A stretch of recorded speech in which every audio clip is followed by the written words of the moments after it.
we got to get the team better. That's obvious. So there's going to be a lot of work this summer, um, and we're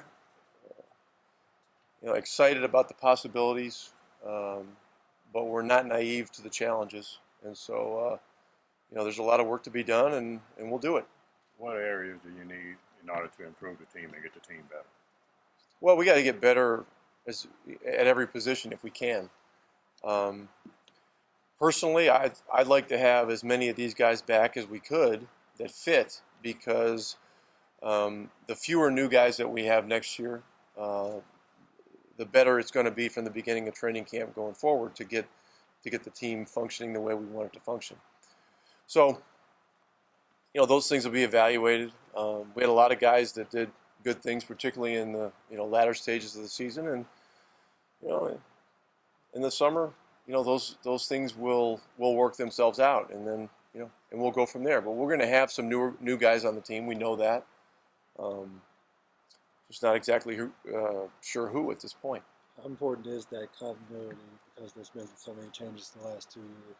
Well, it's important to have it if we can have it. But I think we're dealing in a new world here with the new CBA, where I believe that there's going to be more turnover on a year-to-year basis. I think our league is going to be more like baseball. I think there's going to be more one-year contracts and more guys that are on one-year deals. So if that is the case, then from a coaching perspective, you've got to be able to plug guys into your system quickly and efficiently. And that's one of the challenges that I got to take on. But we'll see. A lot of this is new, and a lot of it's in infant stages. Would you like to have OJ back? I'm sorry? Would you like to have OJ back? Yeah, I would. How about the growth you've seen in youth and rookies this year? And the rookies, it's disappointing that Jared, had the issues he had physically. We like him as a prospect still, and think that he can be a guy that fits into our system. But we got to get his knee right, and this is a big summer for him. Crowder and Bernard James both, I thought, did a terrific job for us. Their maturity was evident, because they were able to step in, and during one stretch of the season, we had 2 second-round picks in our rotation, which is a challenging situation. But I thought they handled it well, and they both got better. So, there's some positives there. Okoyen we have under contract, so he'll be with us in the summer, and in training camp next year. That's the way the plan is right now, and I view him also as an intriguing prospect. Can OJ be a foundation piece? Well, I like OJ a lot. I think he fits into what we're doing, but like everything else in this world, this is probably going to come down to money, and right now I don't know where all that stuff is going to stand. I mean, he had a very good year for us, so there's going to be a lot of teams interested in him. You talked about being a new year for him, more leadership, go-to scoring guy early. How do you think on balance he handled all that? Who? OJ. OJ?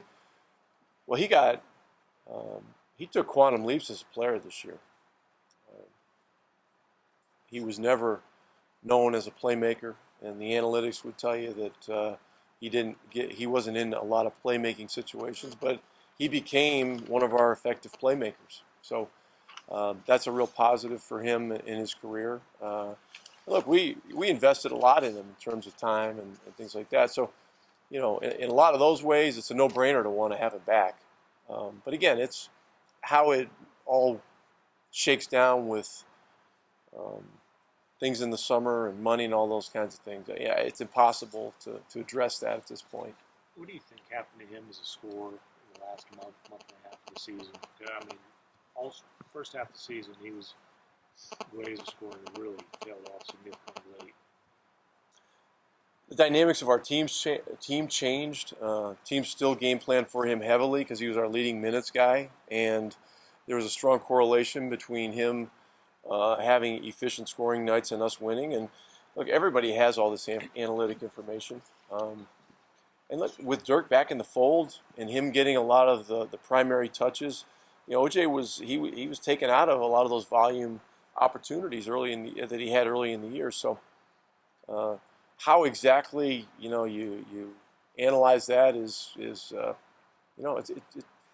bit subjective, depending on what your situation is. But I love OJ as a kid, as a person. I spent more time with him this year than probably any player I've ever had.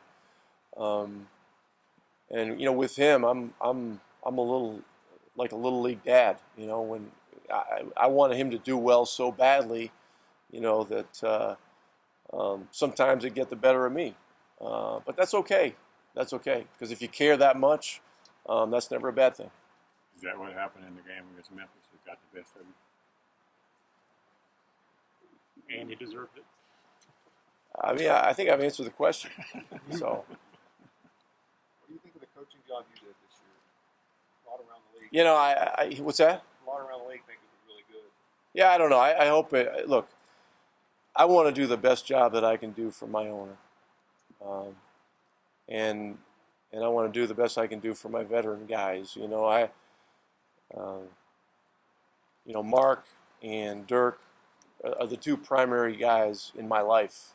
Those two guys have given me an unbelievable opportunity here in Dallas to experience the ultimate a couple of years ago, and now to continue on with a long-term contract. And I think it's just so important in coaching, because it's so intense and it's so emotional. And when you get a team with challenges like we had this year, sometimes there are things that happen along the way that put things into perspective. For example, back in early January, we had a very, very difficult loss at home. And, it really upset me. And so I went home that night, and my daughter, who was 8 years old, knew that this was really, really upsetting to me. So there's a room downstairs in our house where I keep all my suits, so I don't have to schlep them up and down the stairs. It's one of the guest bedrooms. So I went in there and I took my stuff with me to kind of empty my suit out in the closet. So she came in and closed the door behind her. And she sat on the bed. And she said, and I turned around and I said, "Hey, Abby, what's up?" She goes, "Dad, in life there's always going to be bumps along the road."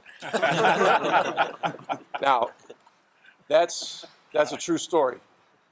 And at that moment, it was clear to me that my focus had to shift to, doing everything possible to engage our staff, to figure out exactly what the strengths and weaknesses of our players were, and to move forward and find a way to make every day a little bit better if we could. I had a lot of help. My staff did a great job this year. Jim O'Brien brought, a lot of wisdom, a lot of knowledge. And one of the things I've prided myself on is I hire guys that I can learn from. And I learned an awful lot from him. The other guys were terrific. Monty, Tony, Weiner, Shed, all those guys did a terrific job.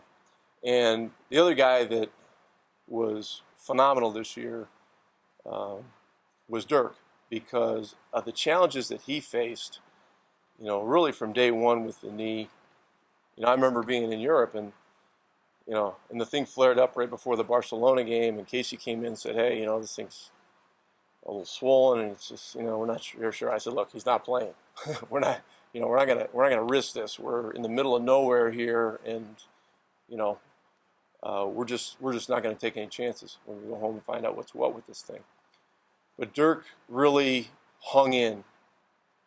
He nurtured along our younger guys who had challenges, and he stayed patient, and he was a leader. Marion and Carter did the same thing. Those guys were great. And so, look, we got through it, and, the great Chuck Daly, always said that the job of the head coach, is to land the plane safely at the end of the year. And that's what we wanted to do. We wanted to land the plane. We wanted to end this thing on a positive. and we want to have some positives that we could build on going forward.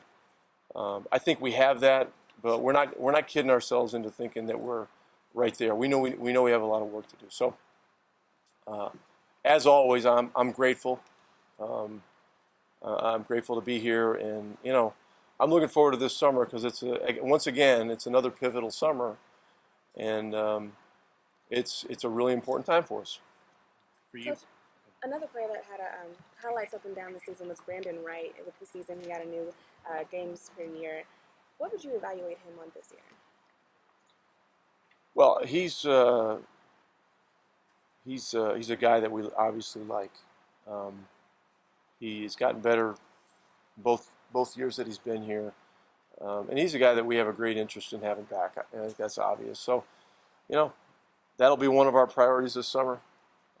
And again, I can't speak to what the dynamics are going to be in terms of the finances and those kinds of things, but he's a guy that we'd like to have back.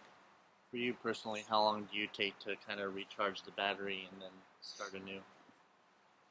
I don't know. My battery's kind of always going. So, I'm going to come in every morning early and find things to do and find, and again, part of formulating a plan for the summer, I'm going to be thinking about a lot of those things, and anything that I can add to our plan, what our ultimate plan is, I will. And I think right now, evaluating guys that are going to be available in free agency, not just the high level guys, but the role players. We've got to have lists of all the guys that we like from top to bottom, and at the right time, we're going to have to try to pluck those guys and make them Dallas Mavericks when we can. So there's plenty to do, and this for me, I love the NBA.